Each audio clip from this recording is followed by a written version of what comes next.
And House Majority Leader Eric Cantor, welcome. Good morning, sir. Good to have you. Martha, good morning. Good to be here. You know, we watched this incredible hurricane throughout the course of this weekend wreak havoc on so many states, from North Carolina to your home state in Virginia, which we're looking at pictures of right now, all the way up to Vermont. And throughout the course of that weekend, we heard from the governor of almost every one of those states, and the underlying message in asking is that they're going to be needing emergency funds from the federal government. What do you think about that, given our state of affairs right now?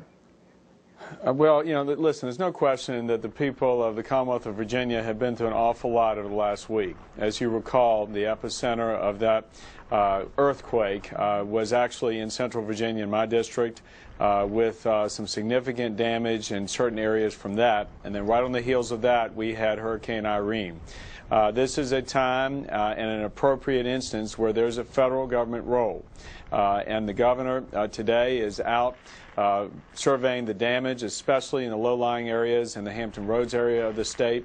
And we will find the money if there is a need for additional monies.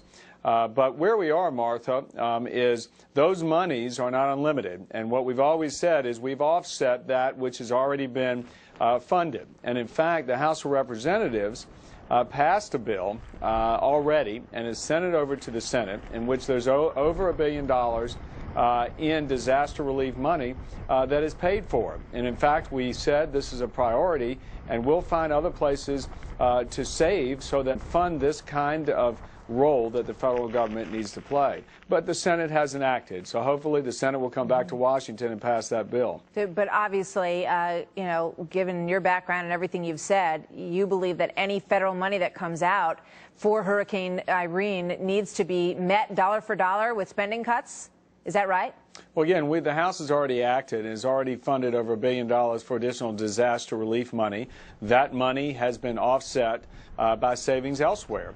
Again, just like any family would operate when it's struck with disaster. It finds the money it needs to take care of a sick loved one or what have you, and then goes without trying to buy a new car or put an addition onto the house. I mean, that's the kind of situation we're finding ourselves in at the federal level for sure.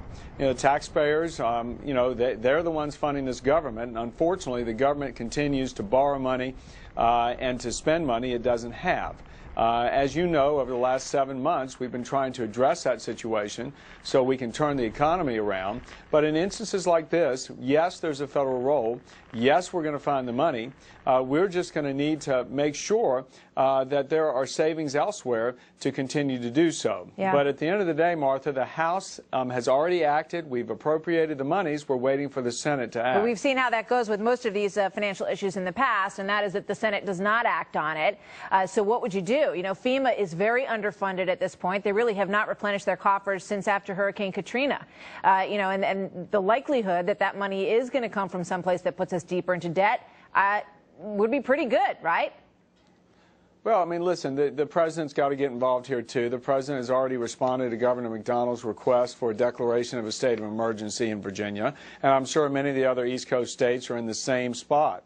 But the president, in working with the Senate, they need to act. They need to meet the will of the people of this country. The House has reflected. Go ahead and fund these disaster relief monies if they're needed. And that's just as plain and simple as it is. People need help out there, and there's an appropriate role for the federal government to address that. All right. You know, they also need help out there in terms of jobs, which is no surprise to you. And you've come out with a list of what you think, because we know that businesses across the country say that regulations are the most onerous part of their ability to do business.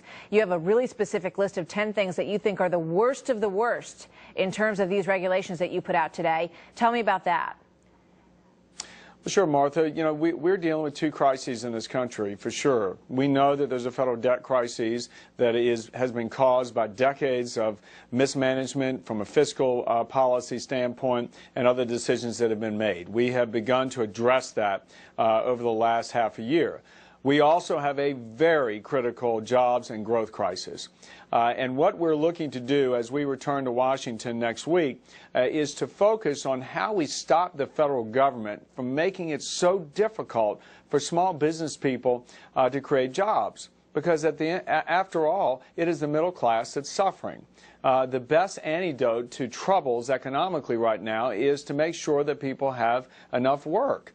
And that's what this list is having to do with, is to make sure that we stop the federal government from making it too difficult for people to begin to grow again. And whether you're talking about the National Labor Relations Board, which has made decisions that stop companies or begin to try and stop companies from relocating or expanding in states that they so choose to create new jobs, or whether it is the EPA, which has been on a rampage, making it more difficult for small businesses, for manufacturers to deal with added cost so that they can't create jobs. Yep. I mean, this we have is a the list. point. I just want to we put want up it easier for small businesses to grow. Sorry, Congressman. Let's put that list up, you guys, so that we can people can get a look at this. You're talking about the South Carolina decision for Boeing was the first one, and then you go list by list very specifically through a number of EPA regulations. And obviously, this comes on the heels, Congressman Cantor, of last week. The President, Cass Sunstein, came out and basically said that they were cutting regulations. They were going to help take the leashes off of business in this country, and they were going to save companies $10 billion, basically, in the regulations that they cut. Not on their list were any of these EPA regulations, and that doesn't really come as a big surprise. Right, and this list comes from the small business folks across this country. People that I represent in the Richmond area tell me all the time, it is too hard for me to grow my business. I can hardly keep the lights on, much less begin to think about hiring people again. And we've got to listen to those voices. Small business people are having trouble accessing capital. They're having trouble with the added regulations coming in from Washington. They're having trouble when they hear a president that wants to raise taxes in a time where we've got 9% unemployment. But Congressman, you know that just doesn't make sense. One of the problems we've is all got to come together and unite behind the notion that we want to grow. We want to put in place policies that help small businesses grow, that help the middle class regain their confidence that America will be the place for them and their kids to have work. You know, your lists are completely different, obviously. What the administration came out with a list that they think is going to help regulation. You came out with a list that's totally different.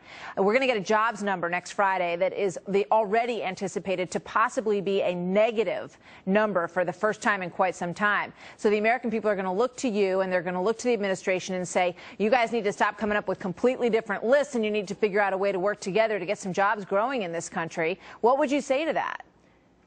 Well, listen, I think the administration has sort of already demonstrated that it is not interested in focusing on private sector growth. The record has been thus far in this administration of continued expansion of government, continued grabs at trying to tell people who want to go out and invest and create a profit that maybe they've done so and done enough already, and that we need to take that money and put it elsewhere. What our list demonstrates is Washington now has gotten in the way, and we've got to make it easier, finally, for small business people to grow. And yes, the lists are different because, frankly, there is a divide in Washington about what this country should be. Very different we're about philosophy. trying to reclaim the American dream. That's what small business people and entrepreneurs are all about in America. That's why we've been so successful, because we believe that people should have a right to go and earn their success. They should have equal opportunity to do so. The government can't confer success or victory on anyone. And that's where our list comes from, and I'm hoping that we can all come together, that this president will join us and finally implement a meaningful regulatory reform program, not pay lip service to us when we say that we are serious in trying to address these difficulties. All right. Congressman Cantor, we thank you very much for being with us today.